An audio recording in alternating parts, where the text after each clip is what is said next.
Monsieur le ministre, Messieurs les honorables députés et sénateurs, Messieurs les ambassadeurs, distingués invités à vos titres et qualités, à l'occasion de la journée mondiale de la liberté de la presse que nous commémorons en ces jours du 3 mai sous les titres « Information comme bien public », nous, femmes de médias, profitons de cette occasion pour dénoncer ces nouveaux phénomènes d'attaques et menaces à l'encontre de journalistes en général et de femmes journalistes en particulier. Un phénomène qui entrave l'exercice du métier de tous ces journalistes. Nous ne citerons pas Paulette Kimuntu, Élisée Odia, Pierrot Louara, Peter Tchani, Stani Boujakira et tous les autres journalistes menacés virtuellement ou attaqués physiquement. Et tout ceci aux yeux de nos autorités politiques censées nous protéger. Devant cette auguste assemblée, nous ne pouvons que, une fois de plus, plaider pour une presse libre et impartiale, en vue de produire, comme le dit le Calico, l'information sans masque. Et voulons sentir la protection de nos autorités dans l'exercice de notre métier. Par ailleurs, nous nous réservons le droit de faire un sit-in devant les instances décisionnelles contre toutes ces attaques et insultes qui touchent à notre intégrité morale et physique. Et voilà, n'être pas d'accord avec un journaliste est un droit, mais les insultes, les attaques et intimidations sont inacceptables. Monsieur le ministre, nous vous remercions.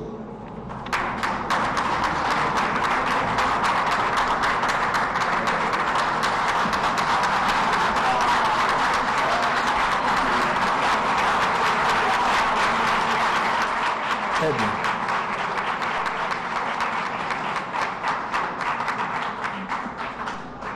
Merci, madame, pour votre plaidoyer. Je ne sais pas comment je vais le présenter. Celui qui va prendre la parole maintenant, il est de la profession, il est député, mais c'est le nouveau patron du secteur. Monsieur Patrick Mouyaya, notre ministre d'État.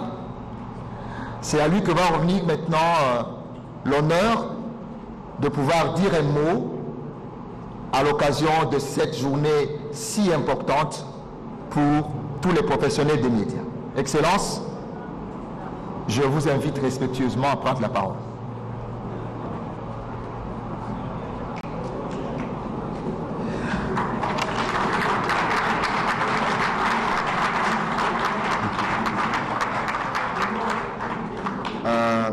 Bonjour à tous. Honorables députés, Excellence Monsieur le ministre des Droits humains, Monsieur le vice-ministre de la Justice, Messieurs les ambassadeurs et représentants des représentations diplomatiques, Monsieur le vice-président du CESAC, Monsieur le secrétaire général de GED, Monsieur le président de l'UNPC, Madame la représentante de Internews, Monsieur le président de MIL-RDC, tout protocole réservé, j'espère n'avoir rien oublié. Je voudrais, avant d'ouvrir mon petit texte, réagir à ce qui a été dit tout à l'heure par ma consoeur, excusez-moi de parler encore en ces termes, Dudil Boilia. Je crois que nous avons fait beaucoup de pas dans ce pays dans la marche vers la démocratie. Et quand la démocratie évolue, autant elle évolue avec la liberté d'expression, autant elle doit évoluer avec la tolérance. Vous savez que ce n'est pas toujours évident de rencontrer des personnes qui pensent démocratie véritablement. On parle de démocratie comme slogan, mais on ne les vit pas toujours. Et malheureusement, cela peut avoir des incidences, notamment sur les journalistes et ceux qui exercent les métiers.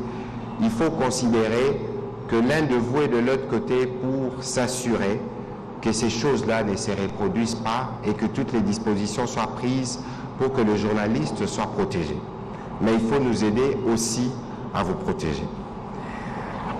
Et donc, mesdames et messieurs, aujourd'hui, j'allais dire chers confrères et chères consoeurs, parce que j'ai l'impression d'être à la maison.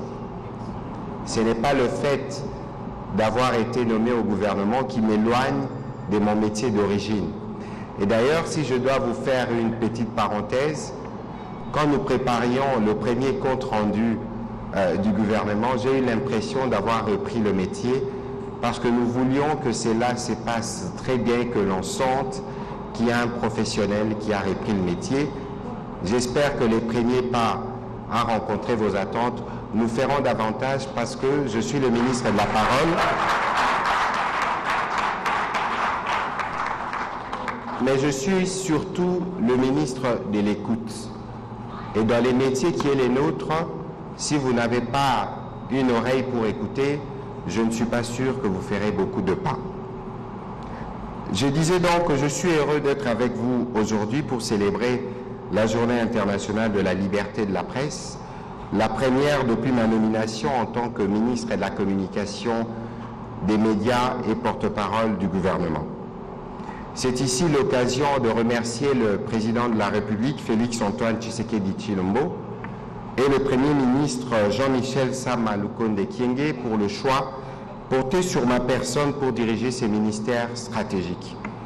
J'ai dit stratégiques parce que c'est ces ministères qui vont conditionner, y compris les rôles du Congo dans l'Afrique et dans le monde. Il s'agit de redorer l'image, j'en ai reçu mission, et pour redorer l'image, les premiers alliés, ce sont les journalistes.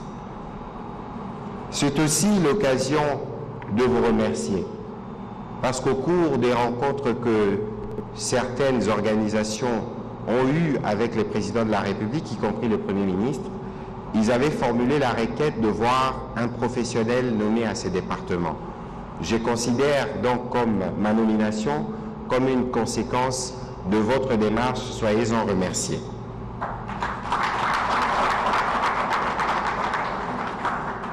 Bien avant d'aller dans les vifs de mon propos, je m'ai fait le devoir de rappeler le contexte qui a conduit à la célébration de cette journée.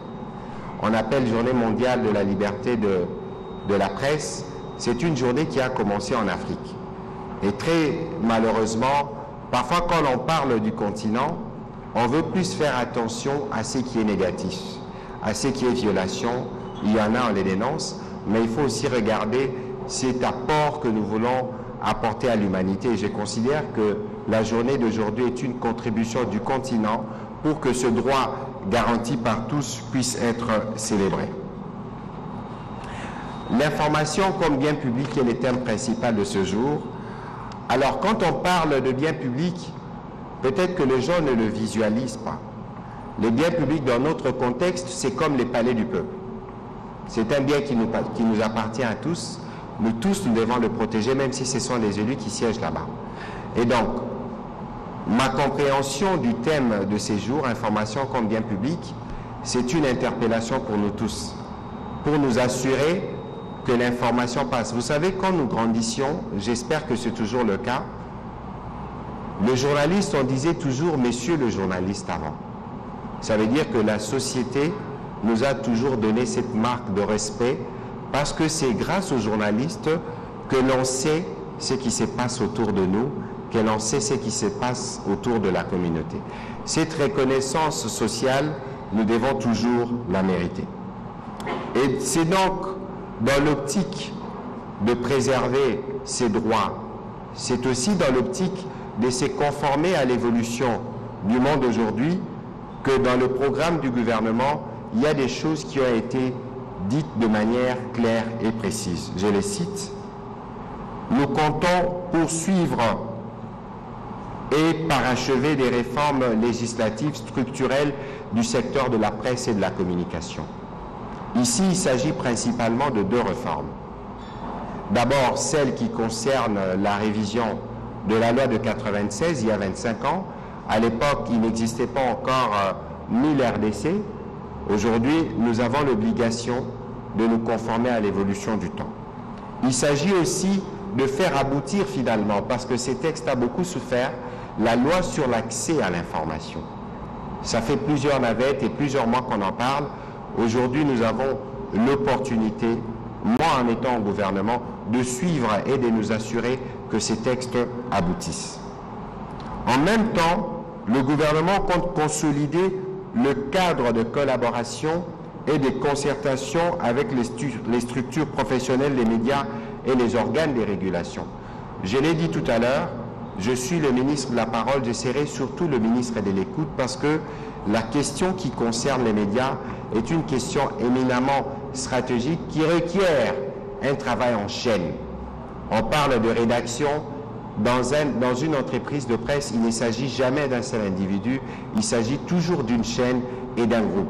Et l'option du gouvernement, c'est de fonctionner en étroite collaboration avec les structures professionnelles et tous ceux qui opèrent dans les secteurs pour que nous puissions être sûrs que, sur ces points de vue, les choses sont bien faites. Nous allons, dans le cadre de ce que nous avons prévu, instaurer un cadre de médiation des différends et éventuellement régler les conflits pouvant opposer les professionnels de médias au pouvoir public. Parce que très souvent, on a l'impression que les pouvoirs publics ont tendance à brimer les médias. Je crois que je parle sous le contrôle de beaucoup des professionnels ici. Lorsque vous exercez votre métier dans le professionnalisme, c'est difficile qu'on vous inquiète.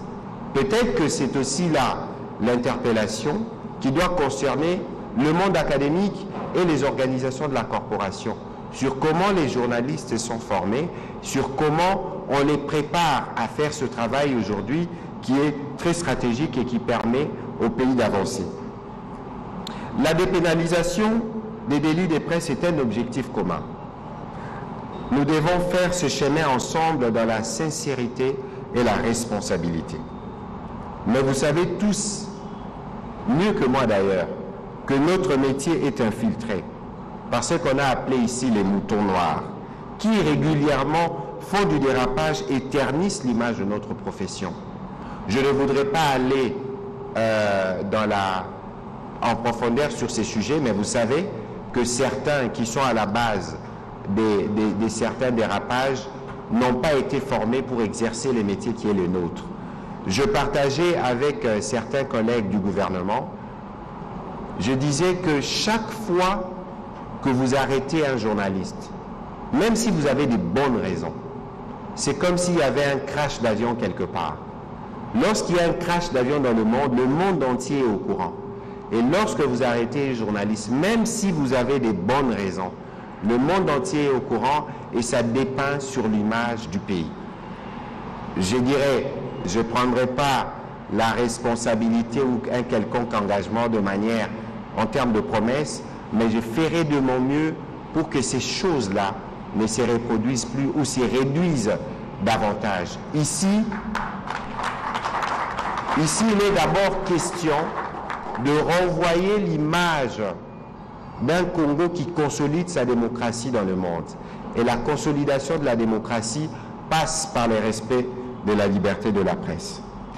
Mesdames et messieurs distingués invités, aucune de ces réformes, je disais donc, ne peut se faire sans un travail collectif efficace en amont et sans une remise en question des médias que nous avons développés jusqu'ici.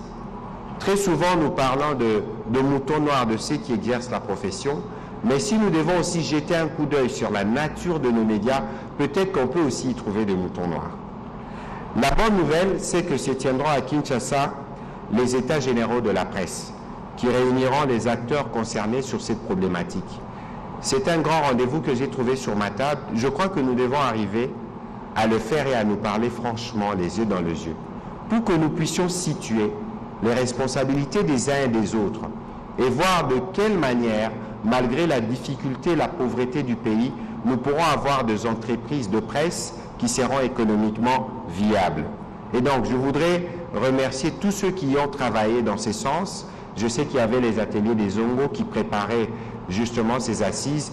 Je sais qu'il y a d'autres qui réfléchissent aussi. Nous nous organiserons pour que ces rendez-vous soient un rendez-vous historique. Alors, je disais, ces cadres nous offriront l'occasion de parler à la fois de la nature de nos médias, de leur évolution et de leur devenir à cette période où l'information court à la vitesse de l'éclair et où la pratique du métier peut se faire à partir d'un simple smartphone. À l'époque, il y avait des nagras. À l'époque, il y avait des bandes de montage. Mais aujourd'hui, avec un simple téléphone, vous pouvez à la fois faire une interview, faire un montage et faire la diffusion. Nous avons vu la démonstration qui nous a été faite tout à l'heure. Nous devons, nous adapter. Pour mettre en place des textes qui nous permettent de nous projeter et de nous assurer que ces secteurs demeurent le poumon principal de la respiration de notre démocratie, de l'attractivité économique de notre pays et de l'amélioration de son image de marque. C'est ici l'occasion de dire que nous devons sérieusement nous remettre en question, car c'est à travers le média que se façonne l'image d'un pays, l'image d'un peuple. Quelle est l'image de notre pays aujourd'hui? Que pouvons-nous faire pour l'améliorer? Le gouvernement a la ferme volonté, à travers mon ministère, de changer le narratif et la manière de raconter les Congos. Ne se passe-t-il pas de bonnes choses chez nous? N'avons-nous pas de petits champions dans tous les domaines à mettre en avant pour inspirer nos jeunes? N'y a-t-il pas d'autres histoires à raconter que nos politiques politiciennes? C'est des questions que nous devons nous poser. La nature de notre contribution pour le développement de notre pays dépend de notre manière de répondre à ces questions. La pauvreté des médias que nous déplorons aujourd'hui est aussi due à la pauvreté du pays. Si nous nous organisons pour aider les pays à se développer, nous aurons des médias développés qui permettront aux journalistes d'exercer un métier où on ne pratiquera plus le terme que je ne veux pas répéter, mais que tous nous connaissons. Mesdames et messieurs, distingués invités, la gouvernance à l'ère des réseaux sociaux nous impose d'adapter totalement l'organisation de la communication gouvernementale. À ces propos, le Premier ministre a tracé le boussole devant l'Assemblée nationale. Je le cite.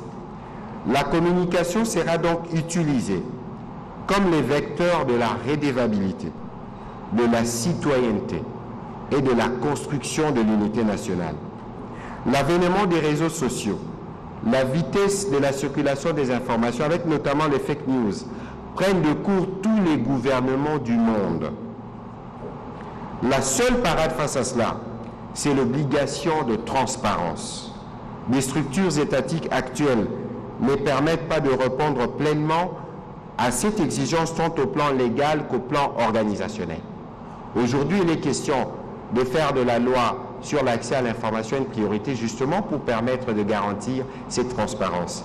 Les ministères que j'ai hérités ne disposent pas, par exemple, d'un service ou une direction chargée des médias en ligne. Ça veut dire qu'aujourd'hui, l'évolution de l'information nous oblige, nous, structures étatiques, à mettre en place des structures pour rattraper le temps. C'est un défi énorme, mais au niveau du gouvernement, il y a une volonté manifestée dès le départ par le président de la République pour que nous puissions y arriver. Dans ma mission, c'est aussi celle de mettre en place, d'adapter, de moderniser les circuits d'information du gouvernement.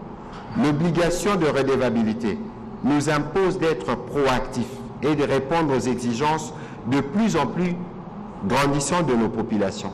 C'est un immense chantier. Ce ne sont plus les journalistes qui posent des questions aujourd'hui. Pour ceux qui sont sur Twitter et sur les réseaux sociaux, des opinions changent. Des ministres démissionnent, simplement parce que les citoyens ont pris la parole. Et nous, en tant que gouvernement, nous avons l'obligation de se mettre à ces diapasons pour répondre autant faire se peut à ce que le peuple réclame, parce que c'est de lui que nous tirons notre légitimité.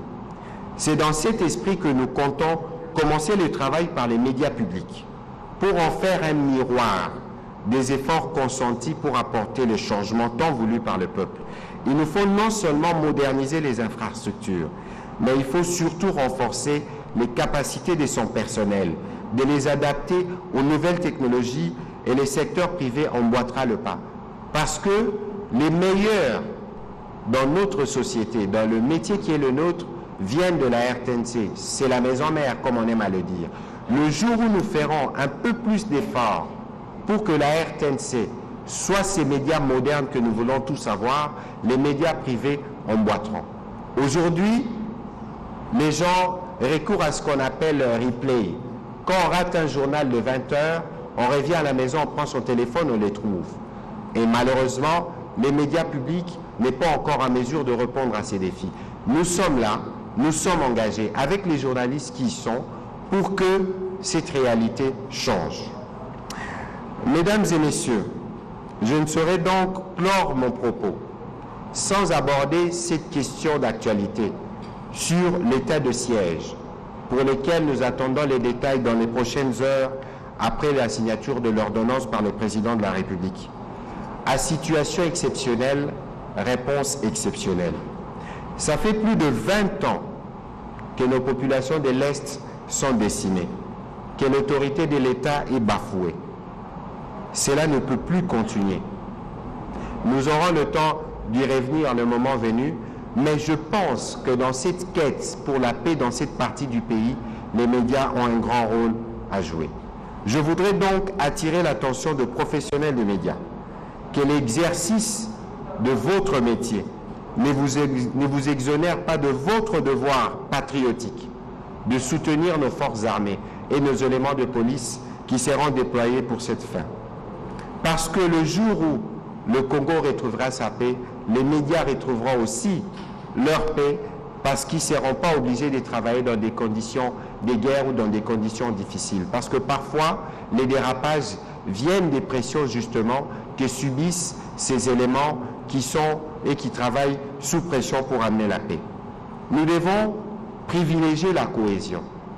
Et si nous voulons consolider l'unité nationale, la cohésion autour de nos troupes, les seuls vecteurs, c'est les médias, c'est le vecteur principal. Nous devons donc nous assurer que les médias jouent leur rôle dans cette quête. Nos frères des provinces du Nord Kivu, de l'Ituri, ont besoin de solidarité. Et nous aurons le moment venu l'occasion de discuter sur la manière de construire cette solidarité. Je vais terminer mon propos en réitérant ce que j'ai dit tout à l'heure. Je serai le ministre de l'écoute. Parce que très souvent, les politiques en parlent, d'expérience des députés, parfois nous énervons. Et vous savez honnêtement que nous ne disposons pas des moyens, d'assez de moyens pour régler tous les problèmes de nos populations. Et que par notre capacité d'écoute, nous pouvons être en mesure de commencer déjà à soulager ceux qui ont des plaintes. Et vous pouvez être sûr que je serai ces ministres-là. Je ne voudrais pas faire une promesse, mais je veillerai personnellement, durant mon passage dans ces ministères, à toujours promouvoir l'exercice de la liberté de la presse, à toujours le protéger. Toujours le protéger, surtout ceux qui l'exerceront dans le respect des lois de la République, parce que c'est ce qui contribuera à l'essor d'un journalisme responsable, éthique et professionnel. Les meilleurs remparts du journalisme, c'est le professionnalisme. C'est sur ce mot que je vais terminer mon propos en nous souhaitant tous une bonne fête et j'espère que dans le jour qui vient, très rapidement, nous pourrons avoir des résultats dans les secteurs qui nous concernent. Dans notre métier, ce n'est pas d'abord une question de moyens. C'est une question de volonté et la volonté politique, vous l'avez. Je vous remercie.